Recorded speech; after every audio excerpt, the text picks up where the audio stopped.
Film industry నుంచి పోటీ చేస్తున్నారు కదండి, ఈ సపోర్ట్ ఏమైనా ఉందా? సార్ ఎవరు ప్రచారం చేసినా ప్రేక్షకులు జనాలు ఎవరు మంచి చేస్తున్నారు, ఎవరు నిజాయితీగా జనాల గురించి నిలబడుతున్నారు అనేది వాళ్ళకి తెలుసండి. సో నిజాయితీగా మీ గురించి నిలబడుతున్న వాళ్ళకి డెఫినెట్గా సపోర్ట్ చేయండి. అందరూ అలాగే నిజాయితీగా మేము ఈ సినిమా తీసుకుని కూడా. అంటే మీరు పవన్ కళ్యాణ్ సపోర్ట్ చేస్తున్నారా లేదా?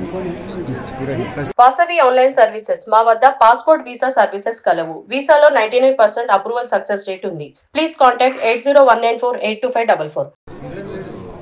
కాకినాడ, రాజమండ్రి, రేపేమో విజయవాడ, ఇలాగా థియేటర్స్ దగ్గరికి వెళ్ళి ప్రేక్షకుల రియాక్షన్స్ అది తీసుకుంటున్నాం. 2-3 సంవత్సరాల నుంచి చాలా కష్టపడి చేసిన సినిమా, చాలా ఇష్టపడి ప్రేమించి చేసిన సినిమా మేఘాలయాలో షూట్ చేసాం. సో మా డైరెక్టర్ అమృత గారు ఒక ప్రేమ గురించి పూల బండి, సో ప్రేమ అనేది లేదు అన్న నమ్మకంతో సమాజానికి దూరంగా బతుకుతున్న ఒక ఆర్టిస్ట్కి ఒక మ్యాజిక్ జరిగి జీవితంలో తను ప్రేమ అనేది తన జీవితంలోకి వస్తే తనకు అర్థం అవుతుందా లేదా, ఆ ప్రేమను నిలబెట్టుకోగలుగుతాడా లేదా అనే ఒక మంచి పాయింట్ మీద తీశారు సినిమా.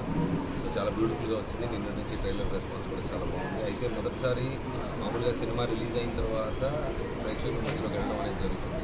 కాకపోతే నేను ఈ సినిమా పాయింట్ చాలా మంచిది, ట్రైలర్ కూడా చాలా బ్యూటిఫుల్గా ఉందన్నారు. సో మీ దాకా వచ్చి మీ ఊరు వచ్చి నేను చూద్దామని వచ్చాను. అండ్ మామూలుగా ఊరికి కూడా అంత వెళ్ళను, ఈ మధ్య వెళ్ళడం దేవాలయం కూడా చాలా బాగుంది. లోపల స్వామి గారి మూర్తులు చాలా చాలా రైట్గా చాలా కళ్ళతో ఉన్నాయి. సో ఇట్స్ గుడ్ ఫీలింగ్, మంచి వైపు వచ్చింది. సో ఐ హోప్ మా సినిమాని ఆదరిస్తారు. సార్ చాలా సంవత్సరాల తర్వాత ఫుల్ లెంగ్త్ క్యారెక్టర్ చేశారు, మళ్ళీ డెఫినెట్గా ఇది నా సెకండ్ ఇన్నింగ్స్ అని చెప్పాలని ఉందండి. సో డెఫినెట్గా మేము చేసినప్పుడు అదే ఫీల్ అయ్యాం. ఈ సినిమా అవుట్పుట్ కూడా అలాగే వచ్చింది. సో డెఫినెట్గా ప్రేక్షకుల వరకు సినిమా వెళ్ళిన తర్వాత వాళ్ళు